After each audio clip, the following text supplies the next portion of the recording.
Hello friend, कैसे हैं आप सभी। उम्मीद करता हूं कि अच्छे होंगे।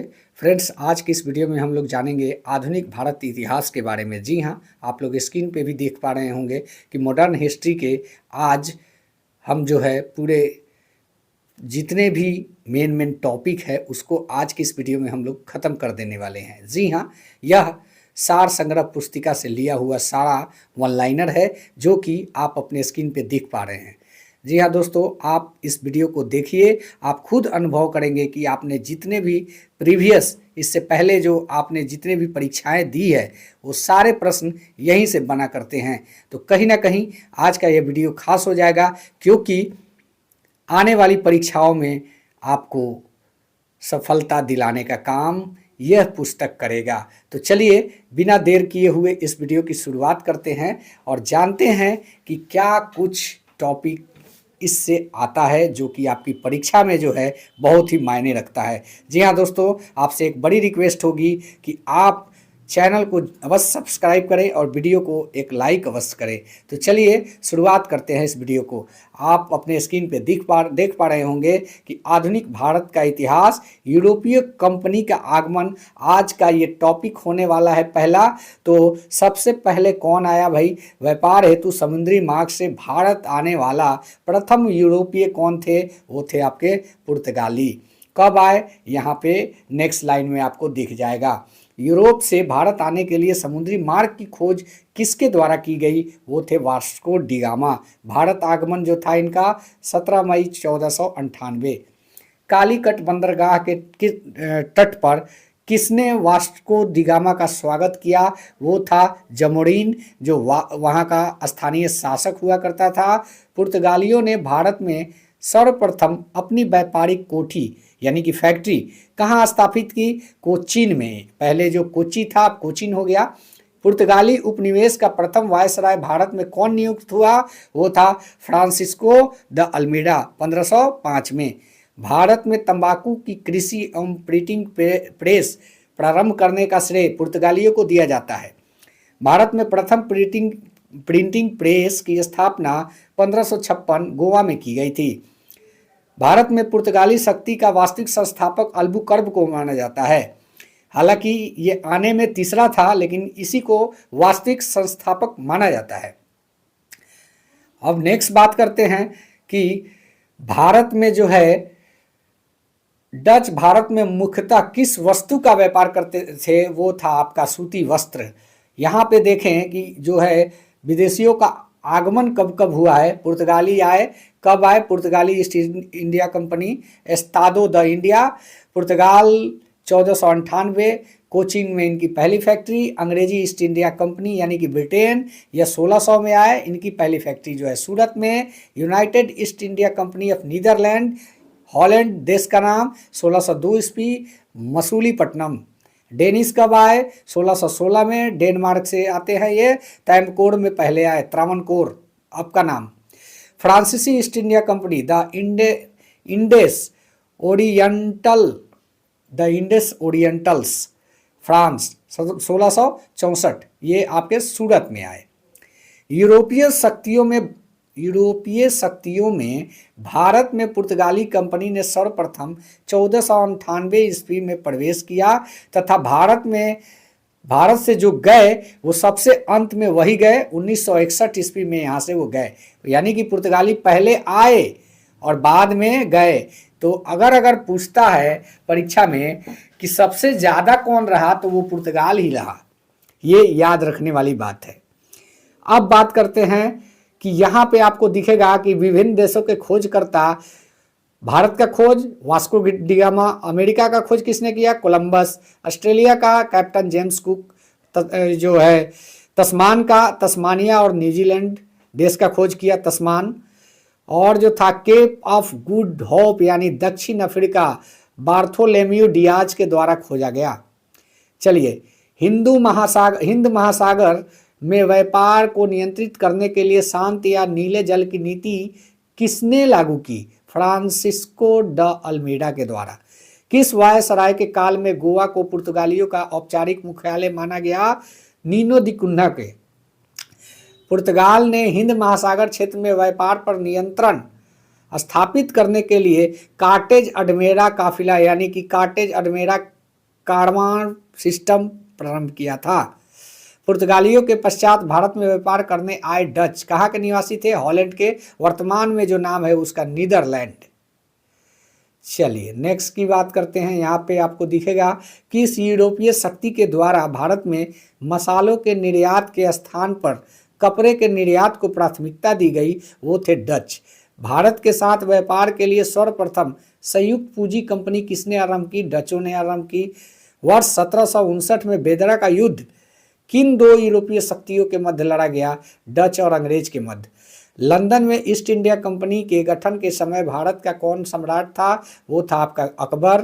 ब्रिटिश सम्राट जेम्स प्रथम का दूत बनकर भारत में व्यापारिक कोठी स्थापित करने के उद्देश्य से जहांगीर के दरबार में आने वाला प्रथम ब्रिटिश नागरिक कौन था? वो था आपका कैप्टन हॉकिंस। 1608 ईस्वी में आया। ब्रिटिश ईस्ट इंडिया कंपनी द्वारा भारत में प्रथम अस्थायी कारखाना मसूलीपट्टनम 1611 में तथा प्रथम अस्थायी कारखाना सूरत में 1613 में स्थापित किया गया। याद करने वाली बात यह है कि अस्थायी कारखाना जो इन्होंने खोला वो था आपका 1611 मसूलीपट्टनम, और अस्थायी कारखाना प्रथम अस्थायी कारखाना 1613 ये इनका जो था सूरत में। ईस्ट इंडिया कंपनी के किस अंग्रेज गवर्नर को औरंगजेब द्वारा भारत से निष्कासित कर दिया गया था? वो था आपका जॉन चाइल्ड। हैमिल्टन द्वारा सफल उपचार किए जाने के कारण किस मुगल बादशाह द्वारा ईस्ट इंडिया कंपनी के लिए वर्ष 1717 में महाधिकार पत्र जारी किया गया? वो था फारूकसियर। चलिए नेक्स्ट 1661 में अंग्रेज के राजा चार्ल्स द्वितीय का विवाह पुर्तगाल की राजकुमारी कैथरीन के साथ हुआ। इस अवसर पर पुर्तगालियों ने चार्ल्स द्वितीय को दहेज के रूप में बम्बई दे दिया। बताइए देश किसी का और दहेज कोई दे रहा है? चलिए 1668 में चार्ल्स द्वितीय ने 10 पाउंड वार्षिक किराया लेकर बम्बई ईस्ट इंडिया कंपनी को दे दिया। वापिस उसने उससे किराया के लिए दे दिया। वाह। यूरोप वासियों के लिए सर्वोत्तम सोडा और अफीम की प्राप्ति का मुख्य क्षेत्र कौन सा था? वो था आपका बिहार। यहाँ पे आते हैं कर्नाटक के युद्ध के बारे में। तो आप ये समझे कि प्रथम युद्ध 1746 से 48 तक, कारण उसका था ऑस्ट्रिया का उत्तराधिकार, और संधि का नाम जिस संधि को हम जानते हैं वो था आपका एक्सला सैपेल की संधि 1748 में। इसका जो परिणाम था अनिर्णित था। द्वितीय युद्ध कब हुआ? 1749 में, जो 54 तक चला। कर्नाटक के उत्तराधिकार का युद्ध था। संधि पांडिचेरी की संधि के नाम से जानते हैं, और यहाँ पे जो थे ब्रिटेन मजबूत स्थिति में था। तृतीय संधि 1756 से 63, सप्तवर्षीय युद्ध एवं औपनिवेशिक कारण यहाँ पे पेरिस की संधि हुई और फ्रांस की पराजय इसके परिणाम हुए। अंग्रेजी कंपनी का नाम governor and company of merchant of London trading into the East Indies रखा गया था। चलिए नेक्स्ट बात करते हैं कि उच्च न्यायालय से संबंधित अनुच्छेद ये थे। कलकत्ता शहर संस्थापक जॉब चर्नयक, मद्रास फ्रांसिस डे, और नई Delhi Edwin Lutyens Herbert baker के द्वारा, और जो था बम्बई गुराड आंगियार के द्वारा जो है स्थापना किया गया था बम्बई का। वर्ष 1764 में फ्रांसीसी कंपनी की स्थापना किसके प्रयासों से की गई? कोलबर्ट के प्रयास से। फ्रांसीसी कंपनी की स्थापना किसके कार्यकाल में हुई? लुई 14वें के कार्यकाल में हुई। फ्रैंक कैरो के द्वारा भारत में प्रथम फ्रांसीसी फैक्ट्री की स्थापना कहाँ की गई? वो था आपका सूरत 1668। फ्रांसीसी गवर्नर डुप्ले ने पहली बार भू क्षेत्र अर्जित करने के उद्देश्य से भारतीय राजाओं के विवाद में भाग लेने की नीति आरंभ की। फ्रांसीसियों द्वारा फोर्ट लुई नाम का किला कहाँ बनवाया गया? पांडिचेरी। पांडिचेरी की प्रथम फ्रांसीसी गवर्नर कौन थे? Franco Martin. पुर्तगालियों को शौली के स्थान पर किस अंग्रेज अधिकारी ने पराजित किया? Thomas waste. बांडीवास का युद्ध 1760 में अंग्रेजों ने किसे पराजित किया? फ्रांस को। कर्नाटक युद्ध किसके मध्य लड़ा गया? अंग्रेज और फ्रांस के बीच में लड़ा गया। प्रथम कर्नाटक युद्ध किस संधि के माध्यम से समाप्त हुई? एक्सला सैपेल की संधि जो 1748। बीजापुर के सुल्तान से गोवा छीनने वाला प्रथम यूरोपीय कौन था? अल्बुकर्क। नेक्स्ट है ईस्ट इंडिया कंपनी और बंगाल के नवाब। मुगल सम्राट द्वारा स्वतंत्र रूप से नियुक्त बंगाल का अंतिम गवर्नर कौन था? मुर्शीद कुली खां था, जो जिसका कार्यकाल 1717 से 1727 रहा। मुर्शीद अली खां अपनी राजधानी ढाका से कहाँ स्थानांतरित किया था? मुर्शिदाबाद। बंगाल के किस नवाब ने यूरोपीय की तुलना मधुमक्खियों से की थी? अलीवर्दी खां ने। 20 जून 1756 को प्रसिद्ध ब्लैक होल की घटना बंगाल के किस नवाब के शासनकाल में हुआ? सिराजुद्दौला। 9 फरवरी 1757 को अलीनगर की संधि किसके मध्य संपन्न हुई? रॉबर्ट क्लाइव और सिराजुद्दौला के मध्य। भारतवर्ष में ब्रिटिश साम्राज्य का संस्थापक लॉर्ड रॉबर्ट क्लाइव को माना जाता है, जिसने प्लासी के युद्ध 23 जून 1757 जो हुआ था प्लासी का युद्ध, उसमें जो है बंगाल के नवाब सिराजुद्दौला को पराजित कर पहली बार भारत में ब्रिटिश प्रभुत्व की नींव रखी थी।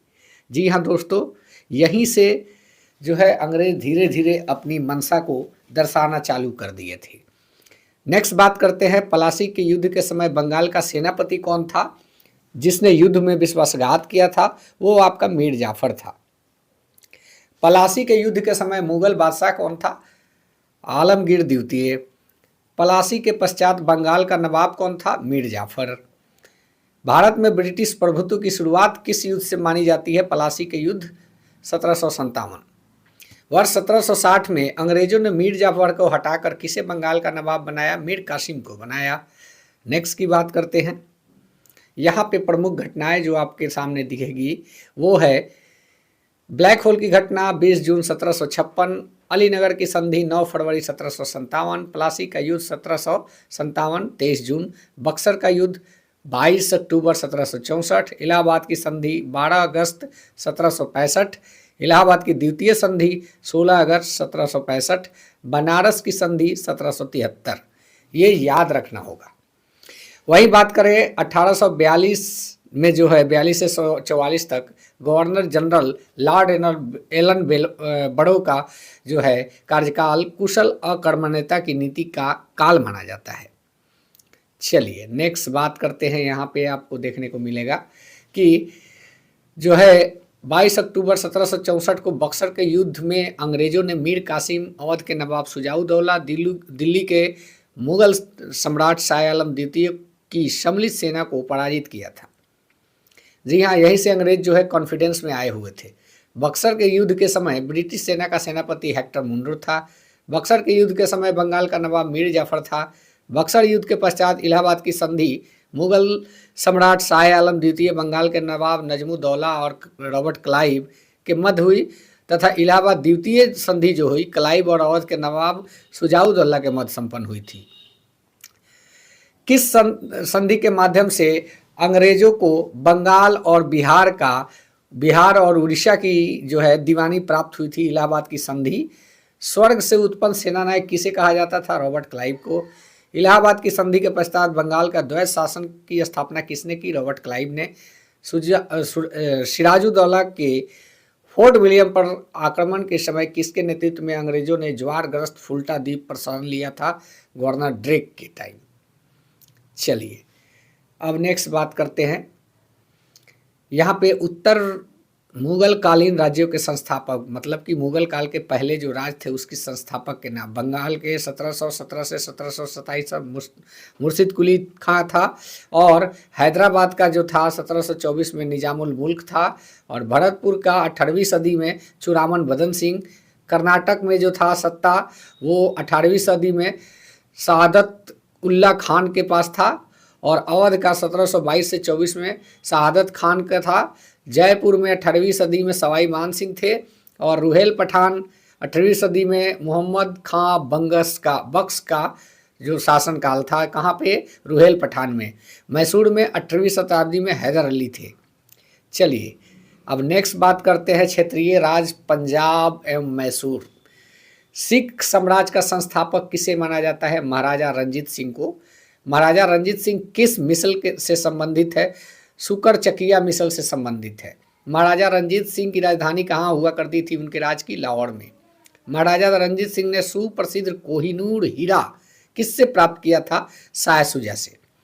25 अप्रैल 1809 को अमृतसर की संधि किसके मध्य हुई थी? किनके किनके? महाराजा रंजीत सिंह और अंग्रेजों के मध्य हुई थी। महाराजा रंजीत सिंह एक धर्मनिरपेक्ष शासक थे, इसलिए उन्होंने कहा कि ईश्वर की इच्छा थी कि मैं सब धर्मों को एक निगाह से देखूं, इसलिए उसने मेरी दूसरी आंख भी ले ली। ये कहना था महाराजा रंजीत सिंह का। नेक्स्ट बात करते हैं कि 1845 में प्रारंभ हुआ जो प्रथम आंग्ल सिख युद्ध के दौरान भारत का गवर्नर कौन था? लॉर्ड हार्डिंग प्रथम था। प्रथम आंग्ल सिख युद्ध किस संधि के द्वारा समाप्त हुआ? लाहौर की संधि 1846। महाराजा रंजीत सिंह का उत्तराधिकारी कौन था? खड़क सिंह। सिख साम्राज्य का अंतिम शासक कौन था? दिलीप सिंह। वही बात करते हैं नेक्स्ट की, यहाँ पे आपको नेक्स्ट देखने को मिलेगा। प्रथम आंग्ल मैसूर युद्ध 1767 से 1769, शासक थे हैदर अली और बंगाल का जो नवाब था वो था लॉर्ड वेडेलस्ट, और मद्रास की संधि जो है उसी के टाइम पीरियड पे हुई। और जो है विशेष बात यहाँ पे ये दिया हुआ है कि हैदर अली दक्षिण भारत का प्रथम शासक था जो अंग्रेजों से पराजित नहीं हुआ। द्वितीय आंग्ल मैसूर युद्ध 1780 से 84, शासक हैदर अली और जो गवर्नर थे वारेन हेस्टिंग थे। मैंगलोर की संधि इसके टाइम हुई 1784। हैदर अली की मृत्यु के बाद टीपू सुल्तान के नेतृत्व में जो हुआ युद्ध हुआ। तृतीय आंग्ल मैसूर युद्ध 1790 से 1792 और शासक टीपू सुल्तान, जो गवर्नर था वो लॉर्ड कॉर्नवालिस था। श्रीरंगपट्टनम की संधि 1792 में। टीपू सुल्तान की स्थिति कमजोर हो गई थी इस टाइम पीरियड पे। चतुर्थ आंग्ल मैसूर युद्ध 1799, शासक टीपू सुल्तान, शासक जो बंगाल का गवर्नर जो था वो था आपका कौन? लॉर्ड वेलेजली, और मैसूर की संधि हुई। टीपू सुल्तान की मृत्यु मैसूर में मैसूर में पुनः वांडियार वंश की स्थापना, वहाँ पे मृत्यु होती है और मैसूर में उसी समय वांडियार वंश की स्थापना होती है। अंग्रेजों ने वांडियार वंश के शासक से सहायक संधि की थी। सिख साम्राज्य के महाराजा रंजीत सिंह की तुलना फ्रांसीसी यात्री विक्टर जकमा ने नेपोलियन से की थी। वाह। चलिए नेक्स्ट बात करते हैं। ब्रिटिश राजनीतिक एवं प्रशासनिक नीतियां, भारत का जो है अंग्रेजों का भारत पर वास्तविक राजनीतिक नियंत्रण कब प्रारंभ हुआ? तो वो था आपका इलाहाबाद की संधि। जी हाँ, 1765। हालांकि एक तरह से कहा जाए तो अंग्रेज जो है भारतीय राजनीति में जो है नियंत्रण में लेने का काम इन्होंने 1764 में ही चालू कर दिया था। यानी कि बक्सर का जो युद्ध हुआ उसके बाद अंग्रेजों में एक अलग प्रकार की कॉन्फिडेंस आई। उनको लगा कि हम पूरे भारत पर जो है शासन कर सकते हैं, क्योंकि उन्होंने लगभग आधा भारत जीतने का काम कर दिया था। अवध, मगध, बंगाल सभी को उन्होंने जीत लिया था टोटली कहा जाए तो। तब जाके वो जो है पूरी तरीक़ा से इस बात को समझ गए थे कि लगभग आधा भारत पे हमारा कब्जा हो गया, अब हम चाहे तो पूरे भारत को भी जीत सकते हैं और यहाँ पे हमारी राजनीतिक हस्तक्षेप भी चल सकती है। तो इलाहाबाद की संधि अगर दिया गया है तो सही है। इलाहाबाद की संधि से ही राजनीतिक नियंत्रण पर जो है उनका इन्वॉल्वमेंट जो है बढ़ गया। बंगाल में द्वैत शासन किसके द्वारा लागू किया गया? लॉर्ड क्लाइव के द्वारा। 1772 में किस गवर्नर ने जो है द्वैत शासन को समाप्त कर दिया? वारेन हेस्टिंग थे। भारत में न्यायिक सेवा के जन्मदाता वारेन हेस्टिंग ही माने जाते हैं। नेक्स्ट बात करते हैं। वारेन हेस्टिंग के कार्यकाल में रेगुलेटरी एक्ट 1773 के अंतर्गत 1774 में कलकत्ता में सुप्रीम कोर्ट की स्थापना की गई। इसके प्रथम मुख्य न्यायाधीश थे एलिजा इम्पे। भारत में पुलिस सेवा एवं सिविल सेवा के जन्मदाता कर्नवालिस को माना जाता है। 1863 में प्रथम भारतीय ICS अधिकारी बनने का गौरव सत्येंद्र नाथ टैगोर को प्राप्त हुआ। और नेक्स्ट बात करें, ब्रिटिश भारत में लोक सेवा संबंधी आयोग, एचिंसन आयोग 1886, गवर्नर जनरल लॉर्ड डफरिन। इंसलिंगटन आयोग 1912, लॉर्ड हार्डिंग द्वितीय। ली आयोग 1923, लॉर्ड रेडिंग। ये थे जो लोक सेवा के आयोग बनाए गए। अब वही बात करते हैं, भारत सरकार अधिनियम 1935 के अंतर्गत जो है संघीय लोक सेवा आयोग के गठन का प्रावधान किस आयोग के सुझाव पर किया गया? ली आयोग के जो है सुझाव पर इस आयोग का गठन किया गया, संघीय लोक सेवा आयोग का। भूमि सुधार के उद्देश्य से भारत में अस्थायी बंदोबस्त प्रणाली किसके शासन में लागू हुई? Lord Cornwallis. भारत में साम्राज्य विस्तार के उद्देश्य से सहायक संधि प्रणाली की शुरुआत किसने की? ब्लेजली ने, लॉर्ड ब्लेजली। सहायक संधि स्वीकार करने वाला प्रथम राज्य कौन था? हैदराबाद, 1798 में। व्यक्तिगत का सिद्धांत या राज हड़प नीति किसके शासन में लागू हुआ? लॉर्ड डलहौजी। चतुराईपूर्ण निष्क्रियता की नीति किससे संबंधित है? जॉन लॉरेंस के से संबंधित है।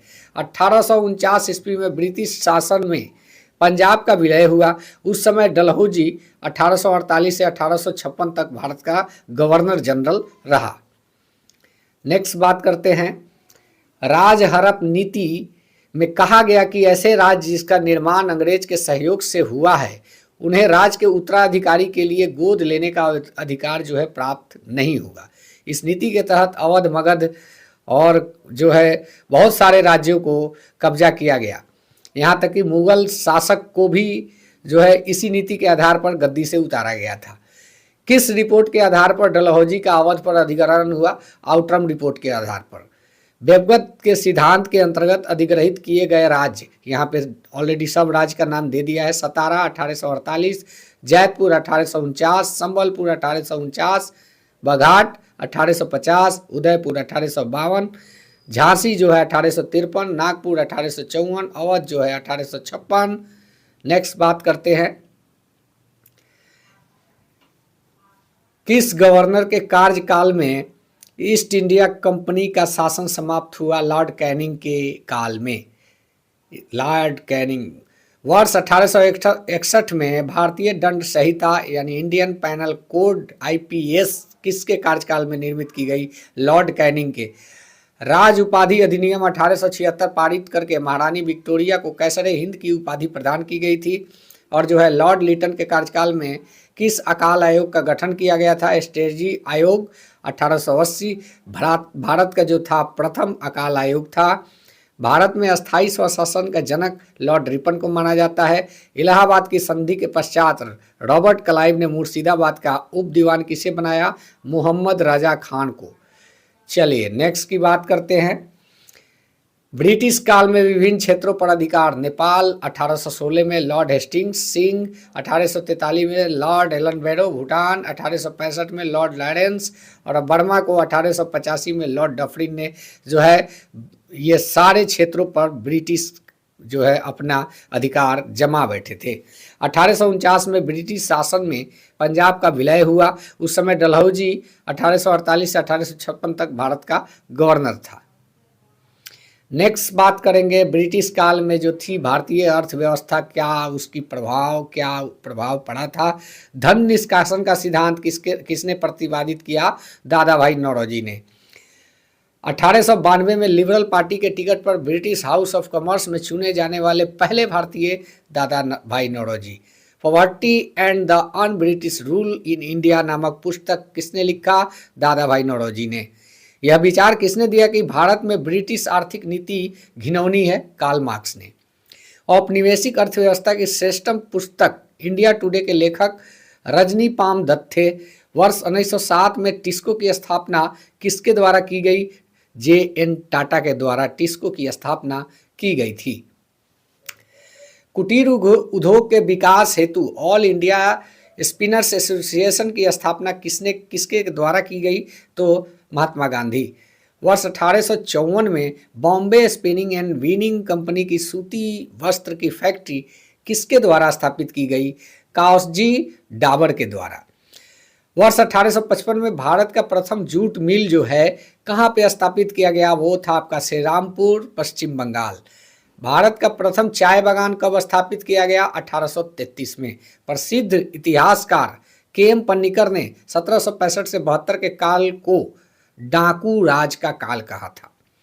1813 ईस्वी के बाद मुक्त व्यापार से नकारात्मक रूप से प्रभावित होने वाले भारतीय उद्योग कपड़ा थे। चलिए तिनकठिया प्रथा की बात करते हैं। यहाँ पे आप देखेंगे कि प्रमुख कृषि पद्धतियाँ तिनकठिया प्रथा। इस प्रथा के अंतर्गत चंपारण बिहार के किसानों को अपने अंग्रेज बागान मालिक के अनुबंधन पर अपनी भूमि के 3/20 भाग नील की खेती करना जो था अनिवार्य कर दिया गया था। दादनी प्रथा। इस प्रथा के अंतर्गत ब्रिटिश व्यापारी भारतीय उत्पादकों, कारीगरों, शिल्पियों आदि से निर्मित माल प्राप्त करने के लिए अग्रिम अथवा पेशगी के रूप में धन देते थे। गवर्नर जनरल वारेन हेस्टिंग ने इरेजदारी प्रथा फार्मिंग सिस्टम का प्रारंभ भू राजस्व की वसूली के लिए किया था। चलिए यहीं पे अब थोड़ा सा देख लेते हैं और 2-3 है। यहाँ पे आप देखेंगे कि वो कौन सी भू राजस्व व्यवस्था थी जो सर्वाधिक ब्रिटिश क्षेत्रों पर लागू की गई। रैयतवारी, स्थायी बंदोबस्त, परमानेंट सेटलमेंट का सिद्धांत किसने दिया, वो था किससे संबंधित है, भू राजस्व के सिद्धांत से संबंधित है। इसी के लिए इसका निर्धारण हुआ। भारत में रेलवे के जनक डलहौजी को माना जाता है। डलहौजी के प्रयत्नों के कारण ही महाराष्ट्र में सन 1853 में बम्बई से लेकर ठाणे तक प्रथम रेलगाड़ी चलाई गई थी। चलिए अब यहाँ आते हैं 1857 की क्रांति के बारे में। 1857 की क्रांति का सर्वप्रथम कहाँ से प्रारंभ किया गया था? मेरठ से 10 मई 1857। 34वीं रेजिमेंट के सिपाही मंगल पांडे ने किस स्थान पर विद्रोह किया था? बैरकपुर, पश्चिम बंगाल। 1857 के स्वाधीनता संग्राम के प्रतीक क्या थे? कमल और रोटी।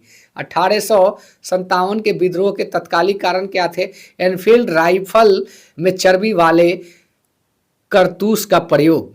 इससे पहले ब्राउन बेस का प्रयोग होता था, लेकिन बाद में अपग्रेड करके एनफील्ड राइफल आई, जो कि उसकी कारतूस जो थी वो कहीं ना कहीं दो धर्मों के लोग जो भारत में सर्वाधिक मात्रा में पाए जाते हैं उनको ठेस पहुंचाती थी, क्योंकि गाय और सूअर की चर्बी से उस कारतूस के पर्दे बने होते थे जिनको दांत से निकालना पड़ता था।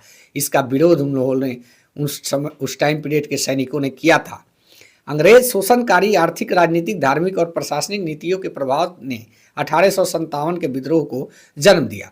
बहुत सारे कारण थे। तत्कालिक कारण सैनिक विद्रोह माना जाता है। तत्कालिक कारण जो है एनफील्ड राइफल माना जाता है, उसके चर्बी वाले कारतूस। लेकिन बहुत सारे थे, अगर इसको ठीक से पढ़ा जाए तो बहुत सारे थे, आर्थिक, राजनीतिक, धार्मिक, प्रशासनिक, क्योंकि उसी समय ईसाई मिशनरीज है वो भी इंडिया में प्रवेश कर चुकी थी और किसी भी तरह से जबरदस्ती भी करके धर्मांतरण किया जा रहा था उनके द्वारा। इसलिए धार्मिक कारण भी था, प्रशासनिक कारण भी था, आर्थिक कारण भी था, क्योंकि गरीब किसानों से जबरदस्ती शोषण किया जाता था। बहुत सारी चीज़ें थी। सेठ साहूकारों के द्वारा जो है लगान के रूप में, धन के रूप में जबरदस्ती वसूला जाता था, मारा पीटा जाता था। कहीं ना कहीं बहुत सारे शोषण थे, उसके कारण थे। उस युद्ध का अचानक फटने का कारण बहुत सारा था। 1857 की क्रांति के विद्रोह के समय भारत के गवर्नर जनरल लॉर्ड कैनिंग हुआ करते थे। 1857 के विद्रोह के समय ब्रिटिश प्रधानमंत्री पाम हर्स्ट थे। चलिए अब यहाँ नेक्स्ट आते हैं। 1857 के स्वतंत्रता संग्राम से संबंधित पहली घटना कौन थी? सैनिकों का दिल्ली के लाल किले पर पहुंचना। 1857 के विद्रोह में भाग लेने वाले सर्वाधिक सैनिक किस राज्य या क्षेत्र से थे? अवध से। 1857 में किसने इलाहाबाद को आपातकालीन मुख्यालय बनाया? लॉर्ड कैनिंग ने। यहाँ पे और कुछ दिया हुआ है, इसको देख लेते हैं। पहले यहाँ से हम लोग देखते हैं पहले, और बाकी है कुछ। केंद्रीय संगठन की कमी। देखिए इस विद्रोह का असफल होने का कारण जो रहा, केंद्रीय संगठन की कमी, सुनियोजित रणनीति का अभाव, क्योंकि करना था किस तरीके से अटैक करना था, इन सब नीतियों का भारी कमी थी। और जो एक नेतृत्व होता है, केंद्रीय नेतृत्व करने के लिए एक हेड कहे तो एक कैप्टेंसी की कमी थी, और संगठन का प्रमुख कौन रहेगा, किसके नेतृत्व में क्या होगा, यह सारी रणनीति जो थी होनी चाहिए वो नहीं थी। लखनऊ में 1857 ईस्वी की क्रांति के नेतृत्व किस महिला ने किया था? बेगम हजरत महल ने। 1857 के स्वाधीनता संघर्ष में प्रमुख भूमिका निभाने वाली रानी लक्ष्मीबाई का जन्म कहाँ हुआ? वाराणसी में। रानी लक्ष्मीबाई को अंतिम युद्ध में किसने पराजित किया? कैप्टन ह्यू रोज ने। असम में 1857 की क्रांति के नेता दीवान मनीराम दत्त थे और जो है फैजाबाद से जो थे मौलवी अहमदुल्ला थे, जो कि वास्तविक रूप से साउथ के जोन के थे, लेकिन अंग्रेजों के प्रति इनकी जो घृणा थी वो देखने लायक थी। फैजाबाद से विद्रोह कर रहे थे। किस क्रांतिकारी को पकड़ने के लिए अंग्रेजों ने 50,000 का इनाम रखा था, वो थे आपके मोहम्मद अहमदुल्ला। कानपुर से विद्रोह का नेतृत्व नाना साहब ने किसे अपना सेनापति बनाया था, तात्या टोपे, और इनका वास्तविक नाम जो था रामचंद्र पांडुरंग। 1857 के विद्रोह के दौरान मुगल बादशाह बहादुर शाह जफर ने किसे अपना सेनापति नियुक्त किया था, बख्त खां को। 1857 की क्रांति के दमन के पश्चात भारतीय फौज के 9 संगठन से संबंधित कमीशन कौन थे, पील कमीशन थे। अब बात करते हैं यहाँ पे 1857 के जो विद्रोही नेता थे, प्रमुख केंद्र कहाँ थे और विद्रोह के प्रमुख जो रचयिता थे वो कौन कौन थे। दिल्ली से देखिए बहादुर शाह द्वितीय थे, बख्त खां उनका जो थे सेनापति कहले सैन्य नेतृत्वकर्ता थे। 1857 11 मई को दमन किया इनका कौन, निकलसन और हडसन के द्वारा। लखनऊ में बेगम हजरत महल और विरजिस कादिर। 4 जून 1857 दमनकर्ता कैम्पबेल। झांसी से रानी लक्ष्मीबाई और तात्या टोपे। 4 जून 1857 जनरल ह्यूरोज। कानपुर नाना साहब तात्या टोपे सैन्य नेतृत्वकर्ता थे। 5 जून 1857 कॉलिन कैम्पबेल। इलाहाबाद में लियाकत अली थे। 6 जून 1857 जो थे विद्रोह की तिथि इनके द्वारा जो की गई थी, और कर्नल नील था दमनकर्ता। अब वही बात करते हैं जगदीशपुर के, तो बाबू कुंवर सिंह थे और अमर सिंह इन्हीं के भाई। 12 जून 1857 विद्रोह की तिथि। विलियम टेलर और विसेंट आयर दमनकर्ता थे। बहादुर खान बरेली से हुआ करते थे। जून 1857 दमनकर्ता विसेंट आयर। फतेहपुर से मौलवी अजमुल्ला। 1857 जनरल रेनाट के द्वारा दमन किया गया। वहीं बात करते हैं 1857 के विद्रोह के समय मुगल शासक बहादुर शाह जफर थे। इन्होंने इस विद्रोह का अखिल भारतीय नेता माना गया था। चलिए नेक्स्ट बात करते हैं। यहाँ पे 1857 के विद्रोह के दमन के पश्चात भारत शासन अधिनियम 1858 जो है पारित किया गया। इसके माध्यम से भारत का शासन ईस्ट इंडिया कंपनी के हाथों से निकलकर ब्रिटिश ताज के हाथों चला गया। महारानी विक्टोरिया ने प्रशासन को ब्रिटिश ताज के नियंत्रण में लेने की घोषणा की 1 नवंबर 1858 को। वर्ष 1857 के विद्रोह के दमन के पश्चात भारतीय सेना का पुनर्गठन के लिए किस आयोग का गठन किया गया, पील आयोग का। वर्ष 1858 के भारत शासन अधिनियम के द्वारा किसे भारत का प्रथम वायसराय माना गया, लॉर्ड कैनिंग को। 1857 के विद्रोह में कौन सा शायर अंग्रेजों का आलोचक था, वो थे आपके मिर्जा गालिब।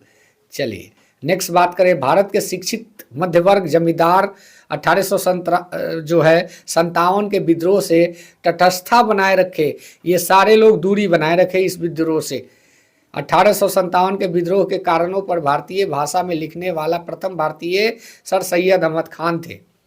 1857 के विद्रोह में बिहार के नेतृत्व जगदीशपुर के जमींदार बाबू वीर कुंवर सिंह के द्वारा किया गया था। 1857 के स्वतंत्रता संग्राम में किस राजवंश ने अंग्रेजों की सर्वाधिक सहायता की, ये है आपका ग्वालियर का सिंधिया परिवार। जी हाँ, इनको हम लोग सर पे बैठाए हैं। The great rebellion Ashok Mehta. First war of independence Vinayak Damodar Savarkar.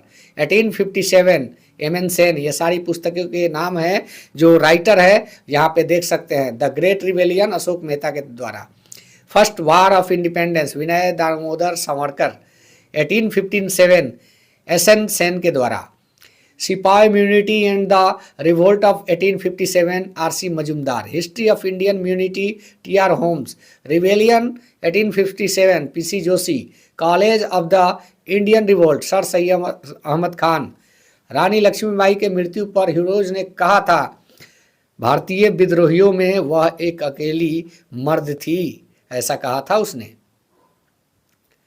चलिए यहाँ बात करते हैं, किसने 1857 के विद्रोह को स्वतंत्रता की पहली लड़ाई कही थी? बीडी सावरकर, विनय दामोदर सावरकर।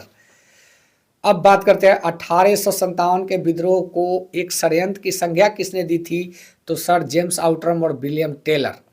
तथा कथित प्रथम राष्ट्रीय स्वतंत्रता संग्राम न प्रथम न राष्ट्रीय न ही स्वतंत्रता संग्राम था, ये कथन किसका था? आरसी मजूमदार का। भारतीय स्वाधीनता आंदोलन का सरकारी इतिहासकार कौन था? एमएन सेन थे। चलिए नेक्स्ट की बात करते हैं। यहाँ पे जो है कुछ मत थे लोगों के, वो अभी हमने आपको बताया, लेकिन और भी कुछ लोग हैं इसके अलावे जिन्होंने अपने मत दिए हैं। एमएन सेन का कहना है कि जो कुछ धर्म की लड़ाई के रूप में प्रारंभ हुआ वह स्वतंत्रता के संग्राम के रूप में समाप्त हुआ। इनका कहने का तर्क यह है कि पहले ये लड़ाई धर्म की लड़ाई हुआ करती थी, बाद में आगे चलकर स्वतंत्रता की लड़ाई के रूप में बदल गई और समाप्त हुई। अशोक मेहता 1857 के विद्रोह का स्वरूप राष्ट्रीय था। बीडी सावरकर 1857 का विद्रोह एक सुनियोजित राष्ट्रीय स्वतंत्रता संग्राम था। आरसी मजूमदार का कहना है तथा कथित प्रथम राष्ट्रीय संग्राम न तो प्रथम ना ही राष्ट्रीय और ना ही स्वतंत्रता संग्राम था। चलिए यहाँ बात करते हैं। लॉरेंस का कहना था कि यह पूर्णतः एक सिपाही विद्रोह था। बेंजामिन डिजरायली का कहना था 1857 का विद्रोह एक राष्ट्रीय विद्रोह था। पी रॉबर्टसन का कहना था कि 1857 का विद्रोह केवल एक सैनिक विद्रोह था जिसका तत्कालिक कारण चर्बी युक्त कारतूस था। टी.आर. होम्स का कहना है यह सभ्यता और बर्बरता का संघर्ष था। डब्ल्यू.सी. टेलर का कहना था कि यह अंग्रेजों के विरुद्ध हिंदू मुसलमानों का षड्यंत्र था। और जेम्स आउटरम और विलियम टेलर का यही कहना था। रीज का कहना जो था, इनका कहना था कि यह ईसाई धर्म के विरुद्ध एक धर्म का युद्ध था। सबने अपने अपने मत दिए थे। रही बात की अब आते हैं प्रमुख किसान एवं जनजातीय विद्रोह। यहाँ पे आप देखेंगे कि 19वीं शताब्दी के दौरान होने वाली वहाबी आंदोलन का मुख्य केंद्र कहाँ था? वो था आपका पटना। 1857 के विद्रोह के पश्चात बंगाल में कौन सा विद्रोह हुआ? नील विद्रोह 1859 और 1807। आदिवासी नेता को जगत पिता धरती आबा के नाम से किसे कहा जाता है? वो थे आपके बिरसा मुंडा। ये स्वयं को ही जगत पिता कहा करते थे। संस्थाल विद्रोह 1855-56 का नेतृत्व सिंधु कानू ने किया था। इस विद्रोह को हुल विद्रोह के नाम से भी जाना जाता है। वंदे मातरम गीत के रचयिता कौन है? बंकिम चंद्र चटर्जी। सन्यासी विद्रोह का उल्लेख जो है बंकिम चंद्र चटर्जी के किस उपन्यास में मिलता है? वो है आपका आनंद मठ। हो विद्रोह कब हुआ? 1820 से 1821 के मध्य। संभलपुर में हुए अनेक ब्रिटिश संबलपुर में हुए अनेक ब्रिटिश विरोधी विद्रोहों का नेता कौन था? सुरेंद्र साई था। चलिए नेक्स्ट की बात करते हैं। यहाँ पे आपको देखने को मिलेगा कि महाराष्ट्र में रामोसी कृषक जत्था की स्थापना वासुदेव बलवंत फड़के ने स्थापित किया। कूका विद्रोह 1840 से 1872 किसने संगठित किया? गुरु राम सिंह के द्वारा। उल्लूगान विद्रोह किससे संबंधित है? बिरसा मुंडा। बिरसा मुंडा किस राज्य से संबंधित है? झारखंड। चलिए कुछ विद्रोह दिया हुआ है, इसको देख लेते हैं। जनजातीय विद्रोह जो आपके सामने दिखेगा ये रहा। चुआर विद्रोह राजा जगन्नाथ इसके जो थे वो नेतृत्व करता थे और 1768 ईस्वी में हुई। नानभूम और बीरभूम पश्चिम बंगाल में हुआ। हो विद्रोह राजा पराहत के द्वारा किया गया नेतृत्व और 1820, 1822, 1832 यह प्रभावित क्षेत्र जो था सिंहभूम और छोटा नागपुर का। भील विद्रोह सेवाराव और तरियम्बक के द्वारा किया गया 1818 से 1848 तक। ये खान देश की बात है। खासी विद्रोह राजा तीरथ सिंह, मुकुंद सिंह और बाण मानिक के द्वारा किया गया 1829 से 32 तक। खासी पहाड़ी असम और मेघालय के क्षेत्र में। कोल विद्रोह बुधो भगत और गंगा नारायण के द्वारा 1931-32 छोटा नागपुर में। रंपा विद्रोह जो हुआ, रंपा जनजाति के द्वारा जो विद्रोह हुआ वो हुआ, विद्रोह का नेतृत्व करता जो थे अल्लूरी सीतारा राजू 1879 में आंध्र प्रदेश से हुआ। खोंड जनजाति का विद्रोह जो हुआ वो चक्र बिश्नोई के नेतृत्व में 1846-1848 तक चला, फिर पुनः 1855 में स्टार्ट हुआ और जो है प्रभावित क्षेत्र उड़ीसा का खोंडमल, संस्थाल में सिंधु कानू 1855-56, राजमहल की पहाड़ियाँ पश्चिम बंगाल। मुंडा विद्रोह जो हुआ बिरसा मुंडा के नेतृत्व में और 1899 से 19 तक प्रभावित क्षेत्र नागपुर, छोटा नागपुर। भील विद्रोह जो है भील जनजाति के द्वारा जो विद्रोह किया गया दौलत सिंह के नेतृत्व में 1914-15 में बांसवाड़ा एवं डूगापुर दक्षिणी राजस्थान में। यहाँ पे पावना विद्रोह 1873 से 76 के प्रमुख नेता ईशान चंद्र राय, शंभुनाथ पाल और केशव चंद्र राय थे। चलिए नेक्स्ट बात करते हैं। बेलूथम्पी ने अंग्रेजों के विरुद्ध आंदोलन का नेतृत्व कहाँ किया था? केरल में।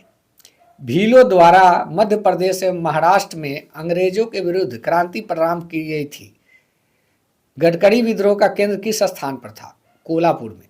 जनजातीय लोग के लिए आदिवासी शब्द का प्रयोग किसने किया? ठक्कर बापा ने। खैरवार आदिवासी आंदोलन किस वर्ष हुआ? 1874 में। मोपला विद्रोह कहाँ हुआ? केरल के मालाबार के तट पे। यहीं पे बात करते हैं कि गोविंद गिरी ने मेवाड़, बांगर और आसपास के क्षेत्रों में निवास करने वाले भीलों में सामाजिक सुधार के लिए लसोड़िया आंदोलन का जो है प्रारंभ किया था। अहोम विद्रोह 1828 से 1835 तक किस राज्य से संबंधित है? असम से। राम सिंह के नेतृत्व में संचालित कुका आंदोलन की शुरुआत मूलतः किसके द्वारा की गई थी? भगत जवाहर मल के द्वारा। महाराष्ट्र में कौन सा विद्रोह हुआ था? भील विद्रोह हुआ था। चलिए यहाँ पे सारे विद्रोह है जो अभी आप लोगों को हमने बताया। अब ये सारी चीज़ें लगभग हम लोगों ने देख लिया, इसको थोड़ा सा देख लेते हैं। ये विद्रोह किसान विद्रोह है। मोपला विद्रोह प्रथम बार जो हुआ 1836 से 1854, इसके प्रभावित क्षेत्र जो थे मालाबार, नेतृत्वकर्ता केन हाजी और कारण था अंग्रेजों द्वारा नई राजस्व की व्यवस्था को लागू करना। चलिए नेक्स्ट की बात करते हैं।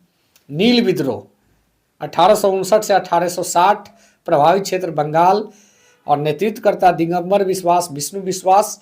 यहाँ पे कारण था यूरोपीय लोगों द्वारा किसानों से बलपूर्वक नील की खेती करवाना। पावना विद्रोह बंगाल में आरंभ हुआ है। ईशान चंद्र राय, शंभुनाथ पाल और केशव चंद्र राय जो थे इसके नेतृत्वकर्ता थे। कारण जो था अधिक लगान तथा वर्ष 1859 के अधिनियम के अंतर्गत मिली काश्तकारों की जमीन पर कब्जे के विरुद्ध षड्यंत्रकारी बेदखली। दक्कन विद्रोह 1874 से 75 तक, क्षेत्र जो था महाराष्ट्र का पूना, अहमदनगर, सोलापुर और सतारा जिला, बाबा साहब देशमुख के नेतृत्व में। कारण जो था रैयतवारी वाले क्षेत्र के किसान कर्ज अदायगी को लेकर महाजनों के जाल में फंस गए थे। कपास की गिरती कीमत व अकाल के बावजूद लगान की दर अत्यधिक वृद्धि होने के कारण ये विद्रोह प्रारंभ हुआ था। चंपारण विद्रोह की बात करें तो 1917 चंपावन, रामनगर, मोतिहारी, बेतिया, मधुबनी, ये सारे 4-5 जिले जो दिख रहे हैं आपको, ये सब प्रभावित क्षेत्र थे। नेतृत्व महात्मा गांधी, त्रिकठिया प्रणाली का विरोध। खेड़ा सत्याग्रह गुजरात, महात्मा गांधी के नेतृत्व में, वल्लभ भाई पटेल के नेतृत्व में। फसल बर्बाद होने के बावजूद सरकार द्वारा मालगुजारी वसूल किया जाना। अवध किसान आंदोलन प्रतापगढ़, रायबरेली, सुल्तानपुर और फैजाबाद, झिमड़ी लाल सिंह और बाबा रामचंद्र के नेतृत्व में। कारण जो था अवैध लगान और बेदखली नियम लागू कर अवध मालगुजारी संशोधन अधिनियम से लगान में बढ़ोतरी।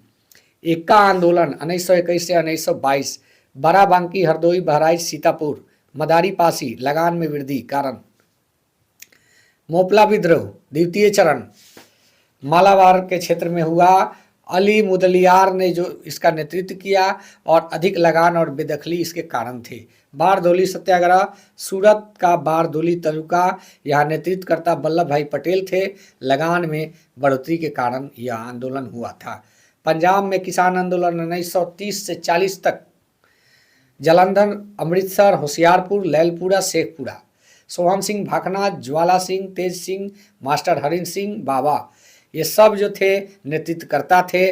और भू राजस्व में कटौती, ऋण में भुगतान में स्थगन, तत्कालिक कारण अमृतसर और लाहौर में भू राजस्व का पुनर्निर्माण, राजस्व का पुनर्निर्धारण, नहर कर में वृद्धि, तेभागा आंदोलन, दिनाजपुर, रंगपुर, जयपाईगुड़ी और मिदनीपुर, 24 परगना, ये सारे क्षेत्र जो प्रभावित क्षेत्र थे।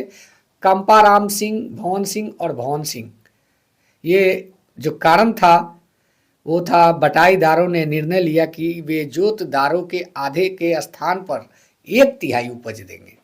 तेलंगाना आंदोलन 1946 से 51, ये प्रभावित क्षेत्र तेलंगाना, सामूहिक नेतृत्व था ये निजाम, जमींदार, साहूकार और व्यापारियों के विरुद्ध।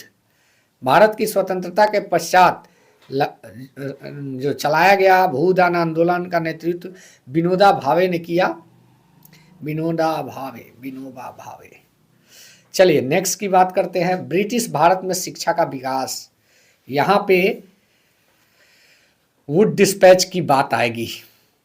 व्यक्तिगत प्रयासों से सर्वप्रथम कलकत्ता में शिक्षा हेतु मदरसा की स्थापना किसके द्वारा की गई? Warren Hastings. वर्ष 1784 में कलकत्ता में एशियाटिक सोसाइटी ऑफ बंगाल की स्थापना किसके द्वारा की गई? Sir William Jones. Asiatic Society के अधीन सर्वप्रथम भगवत गीता का अंग्रेजी अनुवाद चार्ल्स विल्किंसन ने किया तथा कालिदास की प्रथम रचना जो थी, प्रसिद्ध रचना अभिज्ञान शकुंतलम का पहला बार अंग्रेजी में अनुवाद सर विलियम जोन्स के द्वारा किया गया। बनारस में प्रथम संस्कृत विद्यालय की स्थापना किसके द्वारा की गई? जोनाथन डंकन के द्वारा। वर्ष 1880 में कलकत्ता में सैन्य अधिकारियों के प्रशिक्षण हेतु फोर्ट विलियम कॉलेज की स्थापना किसके द्वारा की गई? लॉर्ड वेलेस्ली के द्वारा। किस अधिनियम के द्वारा भारत में शिक्षा के प्रसार हेतु 1 लाख रुपए खर्च करने का अधिकार गवर्नर जनरल को दिया गया? चार्टर अधिनियम 1813 के द्वारा यह अधिकार दिया गया कि गवर्नर जो है शिक्षा पे 1 लाख रुपया खर्च कर सकता है। आंग्ल पाश्चात्य विवाद किससे संबंधित है? भारत में शिक्षा पद्धति लागू करने के तरीके से। भारत में शिक्षा प्रसार हेतु आंग्लवादी यूरोपीय ज्ञान और अंग्रेजी के समर्थक थे, जबकि पाश्चात्यवादी भारतीय पारंपरिक ज्ञान और भारतीय भाषाओं के समर्थक थे। शिक्षा के संबंध में विख्यात अघोमुखी निस्यंदन सिद्धांत के प्रवर्तक कौन थे? मैकाले थे। लॉर्ड मैकाले किस शिक्षा पद्धति से संबंधित है? अंग्रेजी शिक्षा पद्धति से। भारत में आधुनिक शिक्षा प्रणाली कब प्रारंभ हुई? 1835 के मैकाले स्मरण पत्र से। चलिए यहाँ पे बात करते हैं, भारत में अंग्रेजी शिक्षा किस वायसराय के कार्यकाल में जो है आरंभ किया गया? Lord William Bentinck.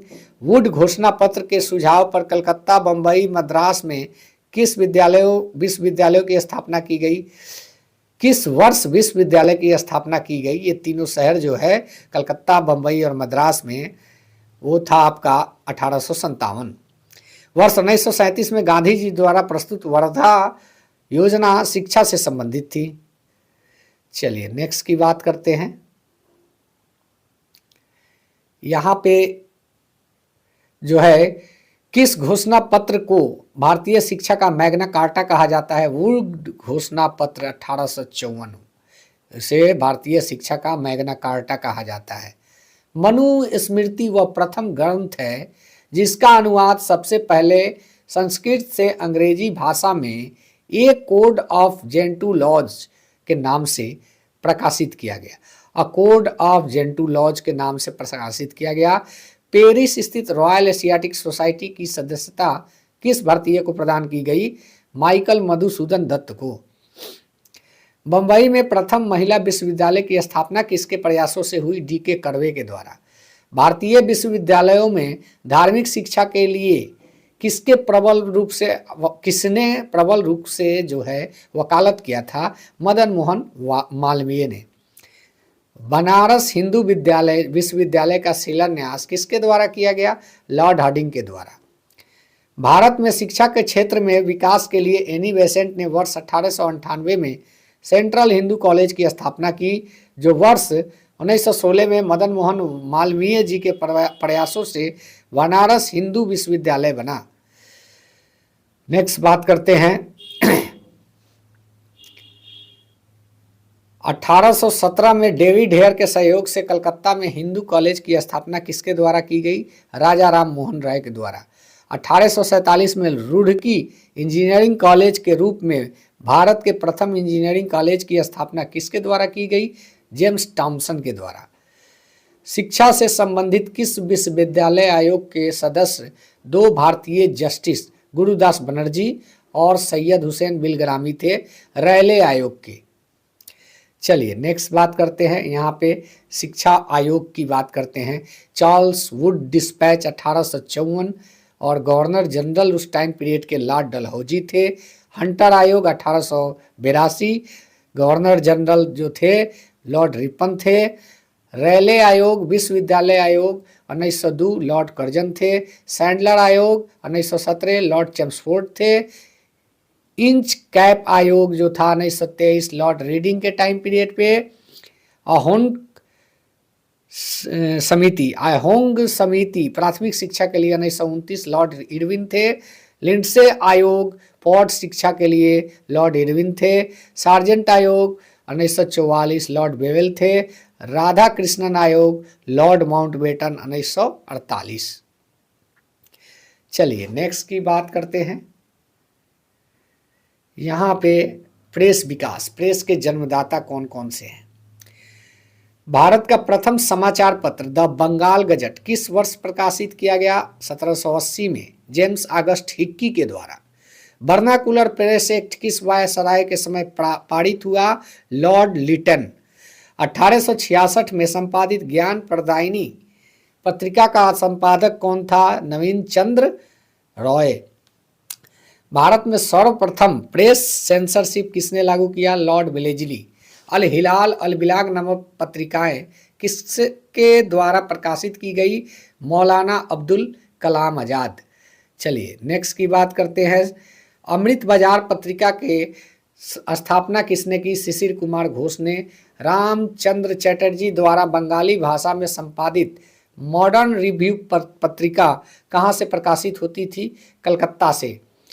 1878 में vernacular press act Lord Ripon ने 1842 में रद्द कर दिया। जी हाँ, लागू किया किसने? लॉर्ड लिटन। रद्द किया किसने? लॉर्ड रिपन, याद रखना है, कर दिया था। मेटकाफ को प्रेस मुक्तिदाता कहा जाता है। पत्रकार के कर्तव्य का निर्वहन करते हुए जेल जाने वाले प्रथम भारतीय बाल गंगाधर तिलक थे। एक साप्ताहिक रूप से यंग इंडिया का शुभारंभ होम रूल पार्टी के द्वारा किया गया था। भारतीयों द्वारा अंग्रेजी भाषा में प्रकाशित प्रथम समाचार पत्र हिंदू पैट्रियट। अमेरिका में फ्री हिंदुस्तान अखबार किसने प्रारंभ किया था? तारकनाथ दास के द्वारा। यही बात करें, कानपुर से प्रकाशित प्रताप समाचार पत्र के माध्यम से विजय सिंह पाठक ने बिजौलिया आंदोलन को पूरे भारत में चर्चा का विषय बना दिया। फारसी साप्ताहिक मिरातुल अखबार किसके द्वारा प्रकाशित होता था? किसके द्वारा? राजा राम मोहन राय के द्वारा। यहाँ पे देखने वाली बात होगी, यह एक ऐसा इंपॉर्टेंट प्रश्न है कि राजा राम मोहन राय का ऑप्शन में नाम भी हो तो कई स्टूडेंट नहीं मानेंगे। क्यों? क्योंकि फारसी साप्ताहिक मिरातुल अखबार नाम सुन के उर्दू या फारसी लगेगा उनको, और वो सोचेंगे कि इसके संस्थापक स्वाभाविक है कि कोई मुस्लिम जो नेता थे उस टाइम पीरियड के वो होंगे, लेकिन ऐसा नहीं है। यहाँ पे राजा राम मोहन राय इसके जो हैं प्रकाशित संपादक हुआ करते थे। रॉबर्ट नाइट ने कलकत्ता से वर्ष 1875 में अंग्रेजी भाषा की किस पत्रिका का संपादन किया? स्टेटमेंट। हरिजन पत्रिका के प्रारंभकर्ता कौन थे? महात्मा गांधी। अंग्रेजी समाचार पत्र लीडर का संपादन मदन मोहन मालवीय ने अभ्युदय पत्रिका के पश्चात किया था। चलिए यहाँ पे आते हैं। वर्ष 1861 में इंडियन मिरर नामक अखबार का प्रकाशन कलकत्ता से हुआ था। बहिष्कृत भारत पत्रिका का संबंध डॉक्टर भीमराव अंबेडकर से है। लिटन द्वारा वर्नाकुलर प्रेस एक्ट पारित कर किस वर्ष भारतीय समाचार पत्रों पर प्रतिबंध लगाया गया, वो आपका है 1878। 1920 ईस्वी में लाहौर से लाला लाजपत राय द्वारा उर्दू में वंदे मातरम समाचार पत्र प्रारंभ किया गया था। सोम प्रकाश नामक समाचार पत्र की शुरुआत किसने की? ईश्वरचंद विद्यासागर ने। चलिए अब नेक्स्ट की बात करते हैं। यहाँ पे देखेंगे कि लीडर अखबार किस कार्य के लिए प्रसिद्ध था? उदारवादियों की नीतियों के प्रचार के लिए। अंग्रेजी साप्ताहिक पत्र वंदे मातरम के साथ किसका संबंध है? अरविंद घोष का। किस पत्रिका ने वर्नाकुलर प्रेस एक्ट 1878 का समर्थन किया था? पायनियर। नील आंदोलन का समर्थन करने वाली पत्रिका हिंदू पैट्रियट के संपादक हरीश चंद्र मुखर्जी थे। स्वदेश वाहिनी नामक पत्रिका के संपादक रामकृष्ण पिल्ले थे। अंग्रेजी समाचार पत्र इंडिपेंडेंट किसके द्वारा प्रारंभ किया गया? मोतीलाल नेहरू के द्वारा। मराठी भाषा के पत्रिका केसरी के संपादक कौन हुआ करते थे? बाल गंगाधर तिलक। इंडियन नेशन अखबार का प्रकाशन कहाँ से होता था? वो आपका पटना से। नील आंदोलन का समर्थन करने वाले समाचार पत्र हिंदू पैट्रियट के संपादक हरीश चंद्र मुखर्जी थे। और वहीं बात करें कांग्रेस के प्रथम अधिवेशन के समाप्त होने के एक सप्ताह बाद कलकत्ता के समाचार पत्र द इंडियन मिरर ने लिखा, बंबई में आयोजित प्रथम राष्ट्रीय कांग्रेस भारत में ब्रिटिश शासन के इतिहास में एक महत्वपूर्ण अध्याय को जुड़ती है। यहाँ पे प्रमुख समाचार पत्रों के नाम दिए गए हैं, उनके प्रकाशन के वर्ष दिए गए हैं और जो संस्थापक थे वो दिए गए हैं। कहाँ से प्रकाशित होता था वो जगह दिया गया है और किस भाषा में होता था वो आपका दिया गया है। तो चलिए जान लेते हैं, एक नज़र इसको भी देख लेते हैं। बंगाल गजट 1780 में प्रकाशन हुआ। जेम्स ऑगस्ट हिटकी इसके संपादक थे। कलकत्ता से प्रकाशित होता था अंग्रेजी भाषा में। बंगाल गजट एक जो होता था 1816 में, वो गंगाधर भट्टाचार्य कलकत्ता से ही हुआ करता था अंग्रेजी भाषा में। समाचार दर्पण 1818 में मार्समैन संपादक हुआ करते थे, कलकत्ता से प्रकाशित होता था बंगाली में। दीर्घदर्शन 1818 में मार्समैन संपादक कलकत्ता से हुआ करता था, बंगाली में ये भी हुआ करता था। संवाद कौमुदी 1821 राजा राम मोहन राय संपादक, कलकत्ता से हुआ करता था, बंगाली में। मिरातुल अखबार 1822 राजा राम मोहन राय, कलकत्ता से हुआ करता था, फारसी में। अब बात करते हैं बॉम्बे समाचार 1822 में, जो इसके संपादक हुआ करते थे फरदून जी मर्जबान, बम्बई से हुआ करता था, गुजराती में प्रकाशित होता था। बंगदत्त 1830 में द्वारिका नाथ टैगोर और प्रसन्न टैगोर, कलकत्ता से प्रकाशित होता था, भाषा थी इसकी बंगाली। जामे जमशेद 1831 में प्रकाशित हुआ करता था और पीएम मोती बाला जो थे इसके संपादक थे, बॉम्बे से हुआ करता था, फारसी में हुआ करता था। राष्ट्र गुफ्तार 1851 में यह पत्रिका प्रकाशित हुआ करता था। दादा भाई नौरोजी इसके संस्थापक थे और जो थे बम्बई से ये प्रकाशित होता था, भाषा थी इसकी गुजराती। सत्य प्रकाश 1852 में कारसोन दास मुलजी और जो अहमदाबाद स्थान से प्रकाशित होता था, गुजराती में इसका प्रकाशन होता था। नेक्स्ट की बात करते हैं। नेक्स्ट आपको आपके स्क्रीन पे दिखेगा, ये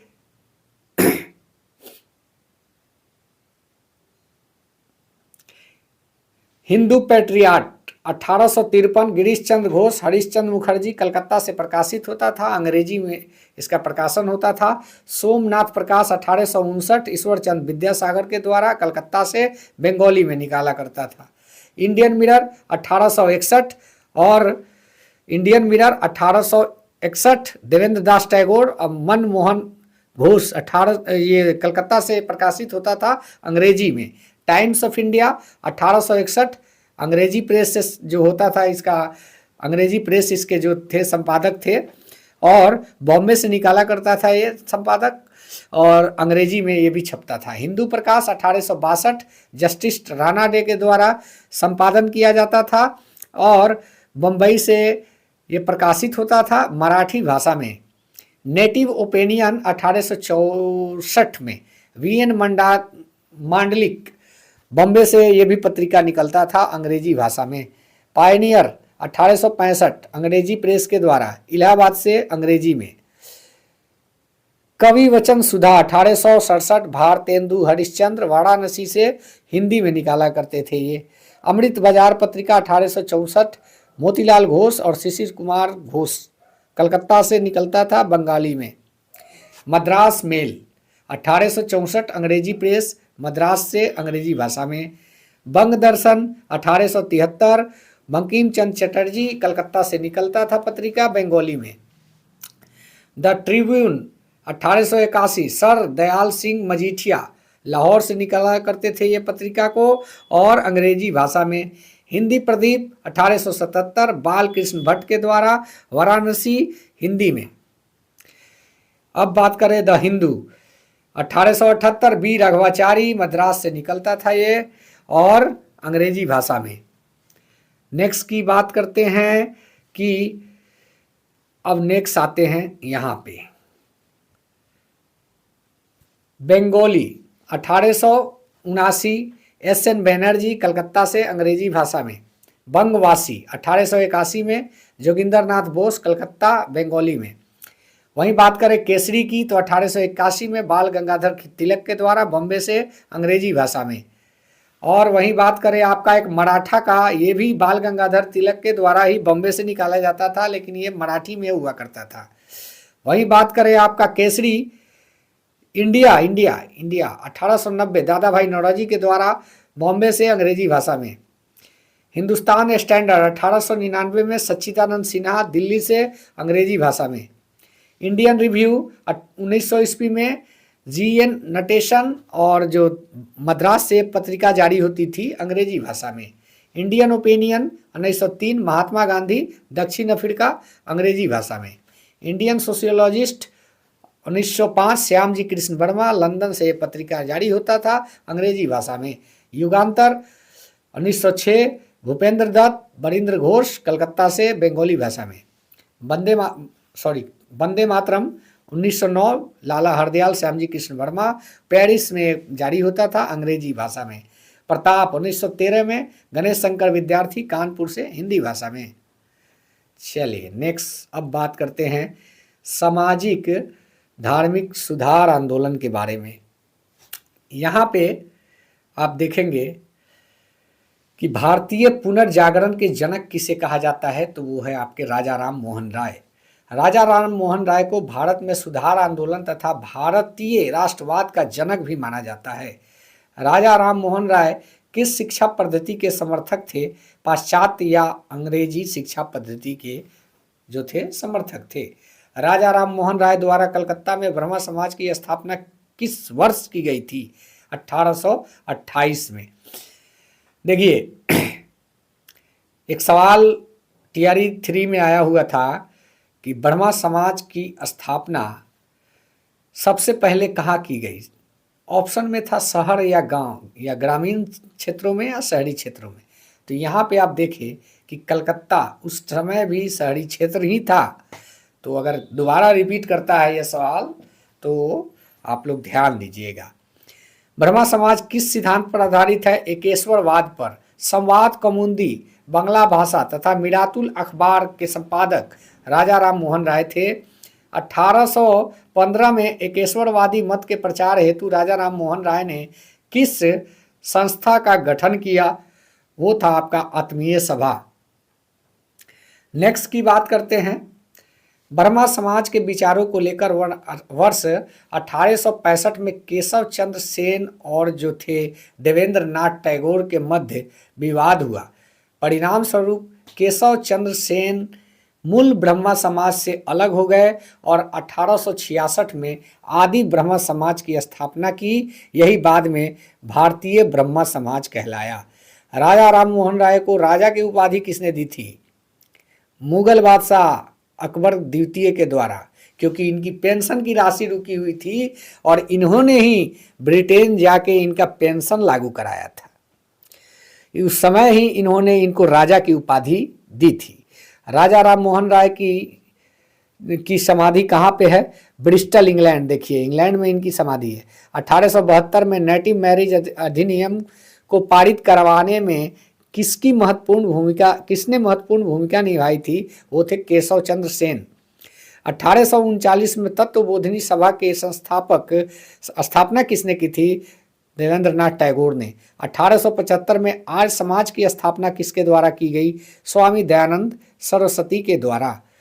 चलिए, वेदों की ओर लौटो। वेदों के पुनरुत्थान का श्रेय स्वामी दयानंद सरस्वती को दिया जाता है तथा उन्होंने वेदों की ओर लौटो का नारा दिया था। दयानंद सरस्वती द्वारा सत्यार्थ प्रकाश पुस्तक किस भाषा में लिखी गई? वो भाषा थी हिंदी। किस समाज सुधारक को भारत का मार्टिन लूथर किंग कहा गया? दयानंद सरस्वती को। स्वतंत्रता के पश्चात मौलाना आजाद भारत के पहले शिक्षा मंत्री बने तथा विश्वविद्यालय अनुदान आयोग की स्थापना उन्हीं के द्वारा की गई। चलिए, अब आते हैं यहाँ पे, वह व्यक्ति जिसने सर्वप्रथम स्वराज शब्द का प्रयोग किया और हिंदी को राष्ट्रभाषा माना? स्वामी दयानंद सरस्वती। किस बंगाली नेता ने सती प्रथा का समर्थन किया था? वो थे आपके राधाकांत देव। वर्ष 1867 में केशव चंद्र की प्रेरणा से महाराष्ट्र में प्रार्थना समाज की स्थापना किसके द्वारा की गई? आत्माराम पांडुरंग के द्वारा। किस एक समाज सुधारक को महाराष्ट्र का सुकरात कहा जाता है? वो थे महादेव गोविंद रानाडे। वर्ष 1897 में विवेकानंद द्वारा रामकृष्ण मिशन की स्थापना किस स्थान पे की गई? कलकत्ता में। स्वामी विवेकानंद ने विश्व धर्म संसद शिकागो में कब भाग लिया? 1893 में। सिस्टर निवेदिता कौन थी? विवेकानंद की शिष्या थी मार्गरेट नोवेल। 19वीं शताब्दी के उत्तरार्ध में नव हिंदूवाद के सर्वश्रेष्ठ प्रतिनिधित्व स्वामी विवेकानंद थे और उन्हीं के नेतृत्व में हुआ। न्यूयॉर्क में थियोसोफिकल सोसाइटी की स्थापना किस वर्ष की गई? 1875 में। भारत में थियोसोफिकल सोसाइटी का मुख्यालय कहाँ पे स्थापित किया गया? अडयार, मद्रास में। भारत में थियोसोफिकल सोसाइटी को किसके प्रयत्नों से सफलता मिली? वो एनी बेसेंट। यंग बंगाल आंदोलन के प्रवर्तक हेनरी विलियम डोरेजियो थे। विधवा पूरा विवाह की कानूनी रूप से वैध कराने में किसकी भूमिका थी? ईश्वर चंद्र विद्यासागर, क्योंकि ये खुद इस चीज़ को करीब से देखे थे। इनकी भाभी माँ जो थी वो ही विधवा हो गई थी। उनकी हालत और हालात दोनों को देख के इन्होंने ये महसूस किया था कि नहीं, ये प्रथा खत्म होनी चाहिए। वर्ष 1851 में दादा भाई नौरोजी और फांदोजी एसएन बंगाली आर के कामा के सहयोग से रहनुमाई मजदाए स्नान सभा को गठित किया गया तथा सभा के संदेश को पारसी समाज तक पहुंचाने के उद्देश्य से पत्रिका रफ्त गुफ्तार नामक पत्रिका का प्रारंभ किया गया। दलित जातियों के कल्याण के लिए ज्योतिबा फुले ने वर्ष 1873 में किस संस्था की स्थापना की? वो था आपका सत्य शोधक समाज। ब्रह्मा समाज को एकेश्वरवादी आंदोलन के रूप में आगे बढ़ाने का श्रेय किसको जाता है? देवेंद्रनाथ टैगोर को। यहाँ पे बात करें स्वतंत्रता के पश्चात मौलाना आजाद भारत के पहले शिक्षा मंत्री बने तथा विश्वविद्यालय अनुदान आयोग की स्थापना भी इन्हीं के द्वारा की गई। आते हैं, कुछ और चीजें हैं। ब्राह्मणों की सर्वोच्चता को चुनौती देने के लिए आत्मसम्मान आंदोलन किसके द्वारा चलाया गया? वे थे बी रामास्वामी नायकर पेरियार। रामास्वामी सत्संग के संस्थापक कौन थे? शिव दयाल साहब। गुलामगिरी पुस्तक के लेखक कौन थे? ज्योतिबा फुले। और जो थे सर्वेंट ऑफ इंडिया सोसाइटी की स्थापना गोपाल कृष्ण गोखले के द्वारा। अखिल भारतीय दलित वर्ग संघ की स्थापना किसने की? भीमराव अंबेडकर के द्वारा। चलिए, यहाँ पे हिंदू धार्मिक सामाजिक आंदोलन के बारे में कुछ जिक्र कर लेते हैं। आत्मीय समा राजा राजा राम मोहन राय 1815 स्थल कलकत्ता। प्रमुख उद्देश्य हिंदू धर्म की बुराइयों पर आक्रमण व एकेश्वरवाद का प्रचार प्रसार। ब्रह्मा समाज की स्थापना संस्थापक राजा राजा राम मोहन राय 1828 स्थल कलकत्ता। इसका उद्देश्य एकेश्वरवाद का प्रसार और पहले इसका नाम ब्रह्मा समाज था। धर्म सभा राधाकांत देव 1829 कलकत्ता से ही इसकी स्थापना ब्रह्मा समाज के विरोध में हुई तथा इसका उद्देश्य हिंदू धर्म की रक्षा करना था। धर्म रक्षा। धर्म सभा तत्वबोधिनी समाज देवेंद्रनाथ टैगोर 1839 कलकत्ता में। इसका उद्देश्य राजा राम मोहन राय के विचारों का प्रचार करना। परमहंस मंडली दादोबा पांडुरंग 1849 मुंबई। इसका उद्देश्य जाति प्रथा के बंधनों को समाप्त करना था। ब्रह्मा समाज केशव चंद्र सेन कलकत्ता 1866। ब्रह्मा समाज से अलग होकर केशव चंद्र सेन ने नई संस्था स्थापित की। इस विभाजन के बाद मूल समाज को आदि समाज कहा गया। प्रार्थना सभा आत्माराम पांडुरंग 1867 बम्बई। इसका उद्देश्य हिंदू धर्म के विचारों तथा प्रचलित मान्यताओं में सुधार करना। आर्य समाज दयानंद सरस्वती 1875 बम्बई। हिंदू धर्म में सुधार तथा हिंदुओं का धर्म परिवर्तन होने से रोकना। चलिए नेक्स्ट की बात करते हैं। वहीं थियोसोफिकल सोसाइटी मैडम HP ब्लवात्स्की एवं हेनरी अल्काट 1875 न्यूयॉर्क में इसका जो है जहाँ जो स्थापना स्थल है वो है। इस संस्था का प्रमुख उद्देश्य प्राचीन हिंदू धर्म और दर्शन का प्रसार तथा विश्व बंधुत्व की भावना को विकसित करना। साधारण ब्रह्मा समाज शिवनाथ शास्त्री आनंद मोहन बोस 1878 कलकत्ता। ब्रह्मा समाज में द्वितीय विभाजन समाज की व्यवस्था तथा समाज के सुधार के प्रश्न पर केशव चंद्र सेन के युवा अनुयायियों को एक वर्ग ने उन्हें छोड़ दिया। Indian national social conference MG Ranade 1877 और जो है 1887 बम्बई। भारतीय समाज में प्रचलित बुराइयों को दूर करके सोशल कॉन्फ्रेंस करना तथा महिला कल्याण करना।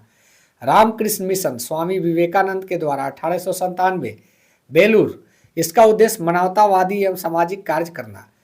भारत सेवक समाज गोपाल कृष्ण गोखले जो स्थापना वर्ष है 1905 मुंबई इसका स्थल है। मातृभूमि की सेवा के लिए भारतीयों को विभिन्न क्षेत्रों में शिक्षित करना। पूना सेवा सदन के संस्थापक जो थे रमाबाई रानाडे 1909 पूना में हुआ। महिला कल्याण को बढ़ावा देना और उनका उत्थान करना। विमेंस इंडिया संस्थापक इसके कौन है नहीं मालूम। और 1923 मद्रास इसका स्थल है। यह संस्था भारतीय महिलाओं के कल्याण हेतु जो है किया गया गठन। Social service link MNG Joshi 1911 Bombay इसका स्थल है। सामान्य नागरिकों के लिए जीवन में बेहतर कार्य करने का अवसर प्रदान करना। रहनुमाई मजदाय स्नान सभा दादा भाई नौरोजी फरदूनजी और SC बंगाली 1851 बम्बई से। और इसका उद्देश्य पारसी या जरठुस्त्र धर्म सुधार तथा सभी पारसी महिलाओं को आधुनिक चेतना का प्रसार करना था। महाराजा खेतरी के सुझाव पर नरेंद्र नाथ दत्त का नाम परिवर्तन कर स्वामी विवेकानंद रखा गया था। तो दोस्तों उम्मीद करता हूं कि आज का वीडियो अच्छा लगा होगा और आपको बताते चले कि अभी हम लोग आधे सफ़र को ही तय किए हैं। आधा सफ़र तय करने के लिए एक वीडियो इस पे और आएगा जिसमें पूरा आपका मॉडर्न हिस्ट्री समाप्त हो जाएगा। फिलहाल के लिए इतना ही। मिलते हैं नेक्स्ट वीडियो में। धन्यवाद। जय हिंद। वंदे मातरम।